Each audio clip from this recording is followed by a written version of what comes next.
Without being too stressful? Right. So, all right. So Kathy's kind of poised to continue the action, all right? Those of you who were here this morning, right? I want you to just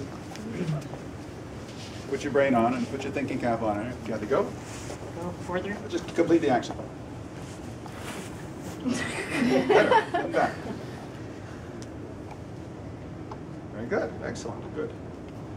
Beautiful. And one more. Excellent.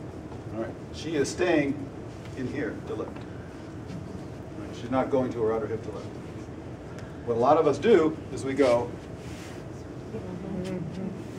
rather than, right? So remember we're in here, right? So as I'm going forward, I don't want to lift my leg up, right? I want to come from the inside. Come from the inside. Right? So again, I'm not using the outer line.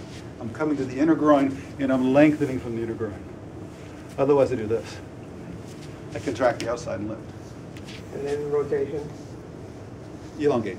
Elongate. And Elongate. what draws the hip back when you go into the forward and the boat? You're saying on the return cycle? Take the Are you boat. talking about the return cycle? Well, it should be rated from the in, supposed.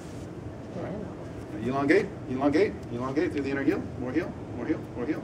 You're not using your heel at all. There it is. Good. Now the question is? Rotate the hip up. Why? It's already there. It's already there. Got it. Use the heel. In other words, Yeah. it's this movement from the inside, right? Yeah. As opposed to Right. pulling it. And that automatically. What most of us do is we lift from the outside and crank. Yeah. It just hurts to do that. I mean, it's just, the number of people hurt themselves doing poses that they think it's the correct action because we're coming from the outside. So if I lift and crank, you know, I'm just contracting the outside. If I move from the inside, it's no big deal. I have a lot of space inside of here. I have a lot of space inside of here. In fact, what you can do next, you want to go to the bonus round, is get that sense of 1, 2, from the inside I'm elongating, from the inside I elongate and turn.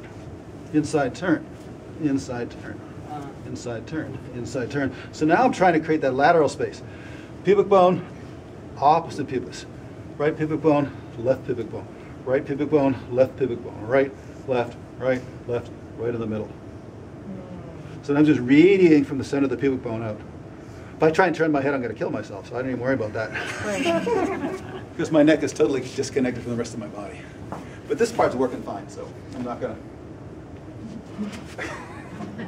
try and go out of my range of motion. So, most of you can go much further into that than I can, because I have my disconnect through here. But this part, I'm working my way upstream. But see if you can feel that. What you start to feel is that this place starts to have lateral movement. Right? We get depth. We've been working on the depth.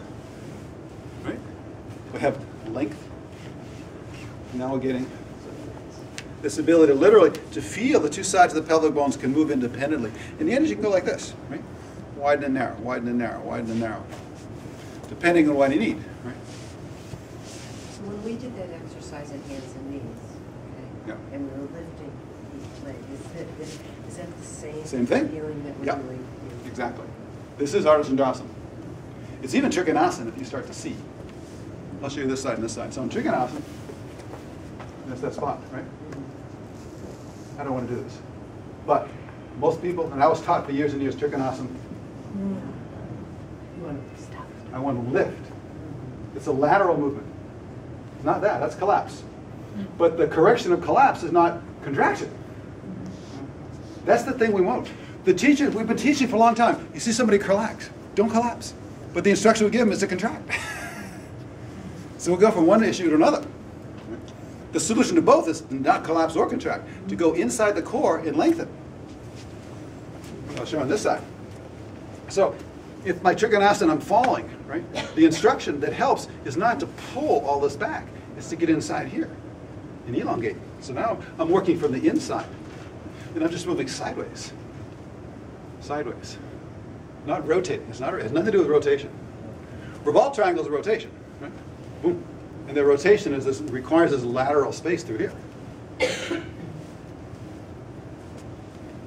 There's power.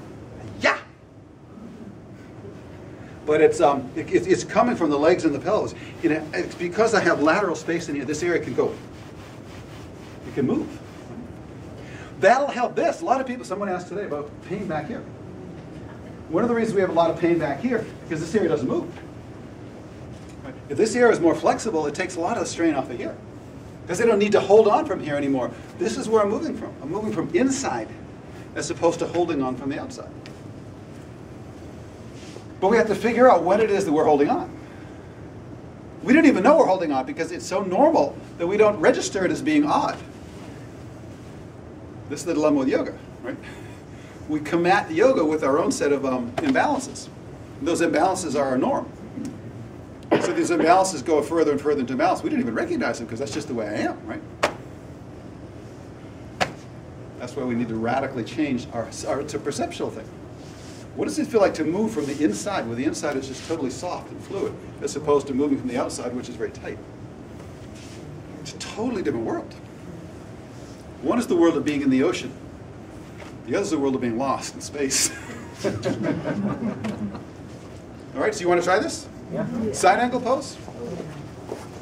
Parsvakonasana. Get inside, create as much height from the inside, and then feel that you're really just playing with the pubic bone. It's like starting a lawnmower, and you know, to start a lawnmower, those rotary mowers. Vroom, vroom, brrr. Once you get it started, you know,